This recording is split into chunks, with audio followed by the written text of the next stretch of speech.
cara membuatnya. Ikuti video ini sampai selesai ya. Bagi yang belum subscribe, silahkan di subscribe terlebih dahulu dan nyalakan lonceng notifikasinya agar tidak ketinggalan koleksi video selanjutnya. Terima kasih.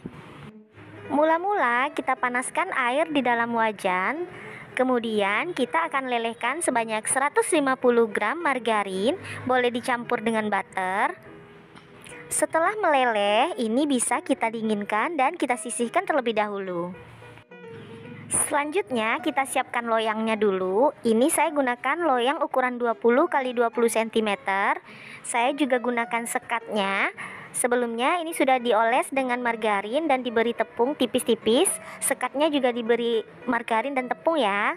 Jika tidak punya sekat tidak apa-apa, gunakan saja loyang yang ada. Sebelum memulai, kita panaskan dulu ovennya. Di sini saya menggunakan oven Mitotop MO999. Ini termasuk low watt. Kita panaskan pada suhu 170 derajat Celcius, api atas dan api bawah selama kurang lebih 10-15 menit. Untuk info tentang ovennya bisa klik di bagian sudut kanan atas. Di sini saya sudah siapkan tape singkong. Ini sebanyak 200 gram.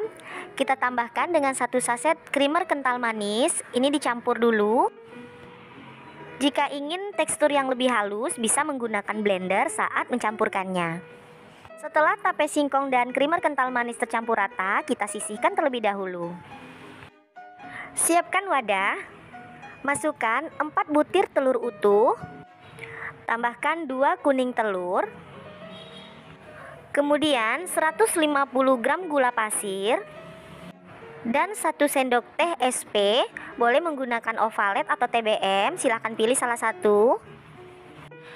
Kemudian ini kita mix menggunakan kecepatan mixer paling tinggi kurang lebih selama 10-15 menit tergantung mixer masing-masing sampai putih, kental dan berjejak.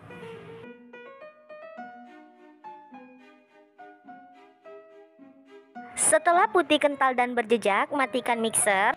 Lalu masukkan campuran tape singkong dan creamer kental manis tadi.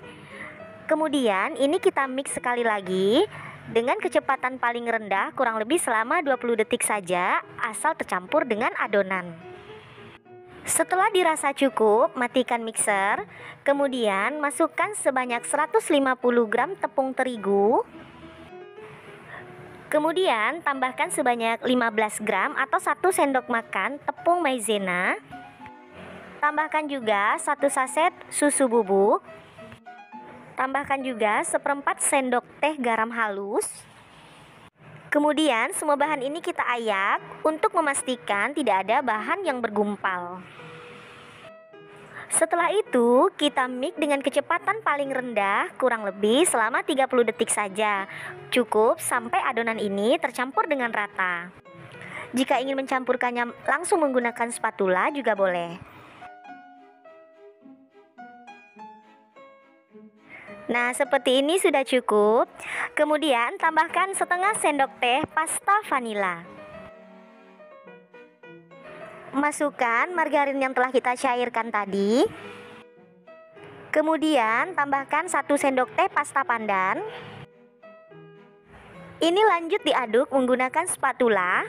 Aduk rata semua bahan menggunakan teknik aduk lipat atau aduk balik. Pastikan tidak ada cairan yang mengendap di bagian bawah wadah, karena jika ada cairan yang mengendap, maka bolunya akan bantat saat kita panggang. Adonan sudah siap untuk kita masukkan ke dalam loyang. Masukkan adonan ke dalam loyang yang telah disediakan tadi. Kemudian lanjut pasang sekatnya. Untuk mempercantik penampilan bolu pandan tapenya, saya akan memberikan topping berupa choco chip. Saya juga akan berikan parutan keju dan slice almond. Untuk toppingnya sesuai selera ya, boleh seragam atau ingin bervariasi. Nah, ini sudah selesai saya beri topping semua dan siap untuk kita panggang. Bisa ditekan-tekan sedikit agar toppingnya menempel ke dalam adonan. Jangan lupa hentak-hentakan loyang untuk mengeluarkan udara yang terperangkap di dalam adonan. Lanjut, ini akan kita panggang, ovennya sudah panas. Saya masukkan di rak paling bawah. Kita panggang pada suhu 170 derajat Celcius menggunakan api atas dan api bawah selama 30 menit. Sesuaikan dengan oven masing-masing. Setelah 30 menit dipanggang, bolunya sudah matang serta ditandai dengan bell ring yang sudah berbunyi dan oven yang sudah mati. Ini kita tes tusuk terlebih dahulu. Jika tidak ada lagi adonan yang menempel pada tusuk sate, berarti bolunya sudah matang dan sudah bisa kita keluarkan dari dalam oven. Ini kita tunggu dingin dulu, baru kita keluarkan dari dalam loyang. Bolunya akan saya pindahkan ke dalam piring. Bagian belakangnya cantik ya, ini tandanya bolu tidak hangus. Kita lepaskan sekat yang masih menempel pada bolu.